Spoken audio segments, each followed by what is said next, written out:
Welcome to another week in generative AI, and this week it's war out there. OpenAI versus Anthropic over the ads topic. We have Claude integrating new elements like interactive recipes and maps into the native interface. That's a first. And then updates to ChatGPT deep research and many more. In this week's episode of AI News You Can Use, the show that rounds up all the releases, and we look at them and ask ourselves what actually matters here. And the results of that I get to present back to you. Let's begin. And I want to start the story with probably the most practical thing that all Claude users will encounter from here on out. And that's updates to Claude's capabilities. They're actively trying to move away from this classic wall of text that AI responses usually are. So I'm traveling right now. I'm in Phoenix, Arizona. And if I say something like best ramen near me, it fetches my area dynamically. And now here's the new part. Before I would have done a web search and summarized it in like text, right? Now I should be getting an interactive interface. Oh, just like this. It's a map, and now I can look around. I'm in Scottsdale, Shio, ramen, and crudo. I can say directions, and boom, it moves me directly over to Google Maps. Pretty neat. But it's not just maps. There's also a weather widget, as you can see right now. And even if you look for recipes, you're going to be met with this interface where it includes images and the recipes at the top. And there's a custom button for the measurements. And it's just a custom interface for recipes. This is all well and good. But what I see here is that they hit some of the main categories of what people look for. But moving forward, they will want to have a custom interface for every result if it enhances the user experience. I think a year from here, all of this is going to look very different because each result ideally should have a custom interface. You should be getting an app that is more suited to giving me what I'm looking for rather than the default wall of text that we're all used to. And by the way, this is available to both free and paid users. And while Claude is getting prettier, OpenAI's Codex is getting scary good at creating applications. Even Claude has a competing model with that, right? Last week we pointed out there was the Opus 4.6 release and the OpenAI Codex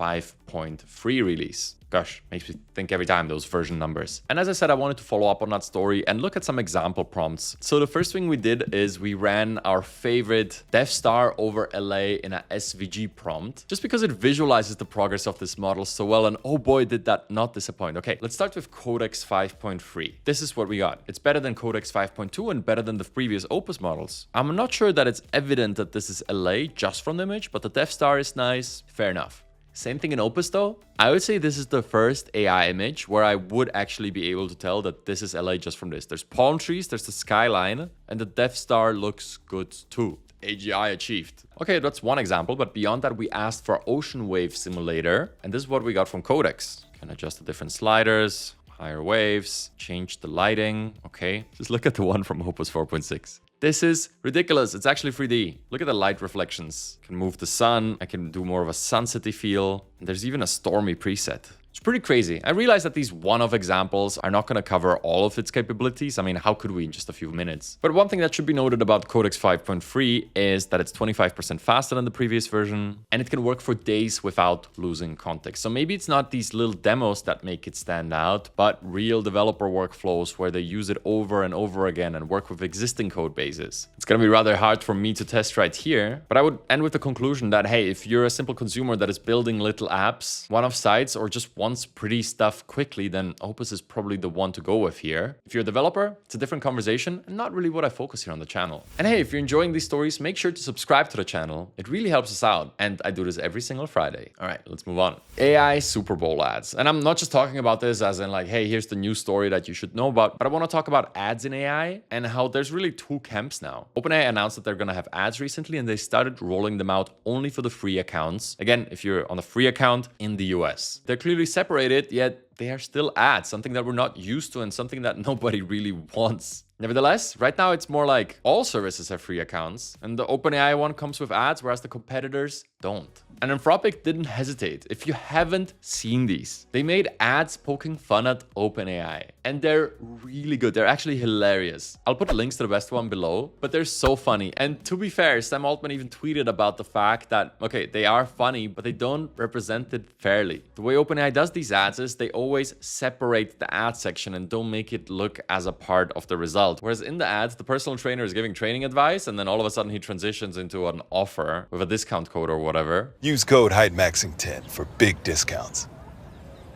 No, God! Anyway, those ads were shown at the Super Bowl amongst with so many other AI ads. It felt like most ads there were about AI or produced by AI. There were some really bad ones, like this robot here. What the heck was even that? But yeah, I don't know if this is the smartphone moment for AI or if we've had that 2 years ago. But this race for consumer mindshare and your subscription is on. AI has become so mainstream that it's the main topic at the Super Bowl. But yeah, when it comes to ad, if you're a pay user, none of this concerns you. It's just interesting to keep an eye on because most people are not on a paid account, and this is gonna influence their experience. I want to briefly talk about ChatGPT Deep Research that got an upgrade this week. So we ran a comparison for you with the old Deep Research and the new Deep Research. The new one utilizes GPT 5.2, and the reports come out a bit longer, similar to the Gemini Deep Researches, which users usually prefer. And there's new features too. You can search for specific sites. So if you know there's a certain blog or forum that you want to research, you can just add that link, whereas before it self-selected these. I really like this manual control. And yes, you could prompt for it before, but it was not very reliable. Sometimes it just ignored these sites, whereas this seems way more reliable. And then also this phase in between you prompting and then deep research running is way smoother in my opinion. And again, closer to what we saw from Google Gemini. It gives you the bullet points, it tells you what the plan is, and then once it does it, it just feels like we get higher quality reports with a table of contents on the side that yes are longer, but also that just feel better, and generally speaking they feel more thought through,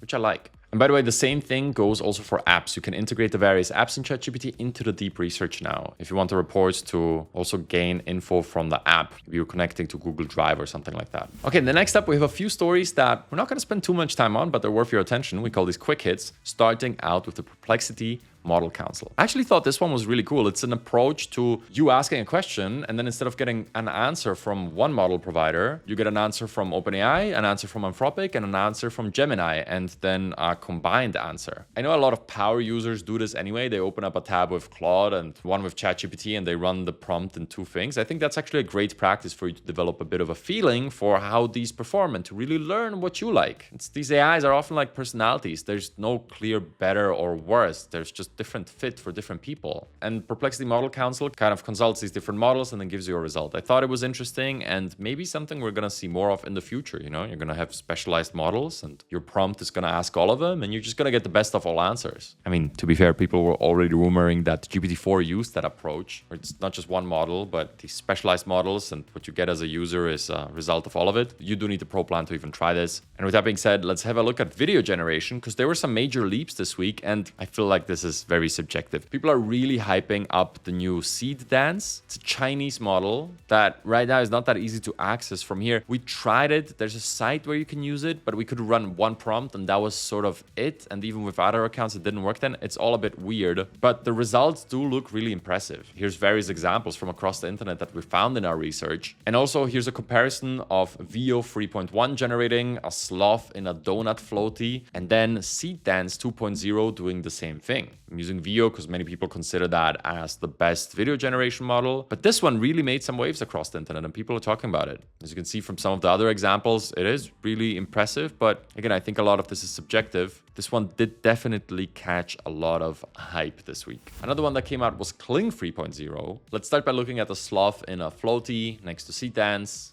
next to VO, and it looks fantastic, but I think the real unlock here is that you can generate these 15-second product videos with multiple cuts in them, like if it was edited, and they claim to have the strongest character consistency yet. Also, it has this interface where you can just upload reference images, audio, storyboard frames, and it just turns all of that into video. If there's one to play with this week, it's probably this one. And then finally, we have two releases from ElevenLabs, one on its new audiobooks feature. The voices have gotten so good that it just sounds lifelike. I mean, you've heard me say that before. But now they created this complete toolkit for audiobook creation.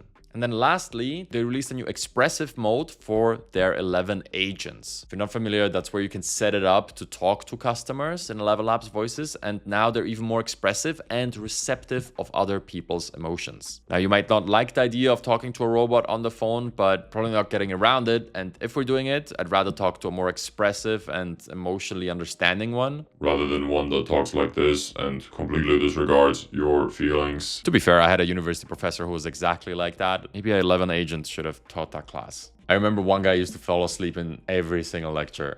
It was just his nap time. To be fair, that professor did have serious nap energy. But that's it. That's everything I have for today. I hope you found something that was interesting or inspirative to you. And with that being said, my name is Igor, and I hope you have a wonderful, wonderful week.